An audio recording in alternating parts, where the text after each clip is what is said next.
Good afternoon sir. सो मेरा question ये है कि जो मैं जब भी एनसीईआरटी पढ़ती हूँ, मैं पढ़ते पढ़ते लाइक मुझे बहुत डिफ़िकल्टी होती है कि मैं कहाँ से स्टार्ट करूँ।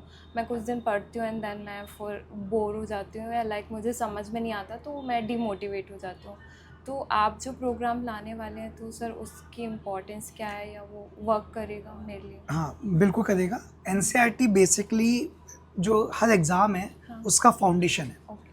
पिछले 15 सालों से मैं क्लास 6 से लेकर 12 तक के एनसीईआरटी हर बैच पढ़ा रहा हूँ। Okay sir. इस साल भी आपने देखा होगा जो हमारा 666 रैंक आई है यूपीएससी 2025 में, जी राजविंद्र सोतिया की, वो हमारे फाउंडेशन बैच के स्टूडेंट थे, जी। जिसमें हमने पूरी एनसीईआरटी 6 से 12 बिल्कुल डीप डिस्कस किया था, जिसमें हिस्ट्री, पॉलिटी, ज्योग्राफी, साइंस थोड़ी में डिस्कस की थी पॉइंट टू पॉइंट। एनसीईआरटी पढ़ने का तरीका वही है कि आपको एक एक पॉइंट उसका पढ़ना है और जो बिटवीन द लाइंस बातें हैं उनको बहुत अच्छे से समझना है।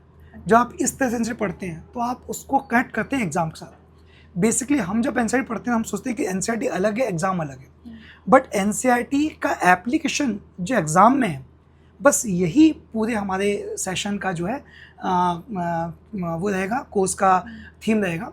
और हम इसमें पीवाईक्यू दिखाएंगे, इनफैक्ट प्री और मेंस के एग्ज़ाम में जो क्वेश्चन है वो दिखाएंगे। ना सिर्फ यूपीएससी, एमपीपीएससी, एनडीए, सीडीएस, इन सब का ये कॉमन फाउंडेशन बैच हम 6 मई से स्टार्ट कर रहे हैं, जिसमें अगले 4 महीने में हम सारी एनसीईआरटी थ्रू डिस्कस करेंगे।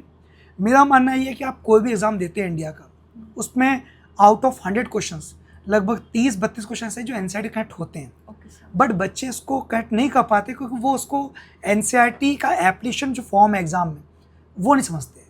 यही हमारे पूरे सेशन का वो थीम रहेगा, जिसमें हम आपको कनेक्ट करवाएंगे। फिर जो बोरिंग आपको होती है, जो प्रॉब्लम्स आपको आती है, वो नहीं होगी। इनफैक्ट आपको जो एडवांस बुक पढ़नी है, जैसे पॉलिटी का आपने एनसीईआरटी पढ़ ली, अब उस पॉलिटी पर आप कोई एडवांस बुक पढ़ रहे हैं, आदर लक्ष्मीकांत पढ़ रहे हैं या सुभाष पढ़ रहे हैं, तो फिर आप उसमें ये जान पाएंगे कि क्या चीज़ एनसीईआरटी में थी और क्या उसके एडवांस हमको इस बुक में मिल रहा है। ठीक है, तो आपका बेसिक बुक और एडवांस बुक दोनों कनेक्ट कर पाएंगे। ठीक है, तो ये हमारे प्रोग्राम थीम रहेगा। Thank you sir.